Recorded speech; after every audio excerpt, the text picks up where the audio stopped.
好，今日又着長短襪，鞋都唔識着，點解好似我咁樣？點解好似我咁樣？每日返學之前都梳好個頭髮，摺好我件衫，着短襪，同埋整齊我對鞋。你睇下我幾型仔！呢個精華女仔嘅示範就喺呢度啦。長頭髮嘅女仔呢，就要紮好嘅頭髮，而有音呢，就夾好佢，最好就鬢邊。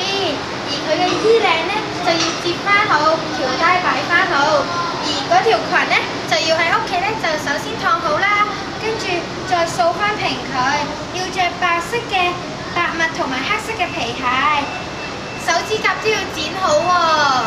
你睇下我哋兩個幾整齊。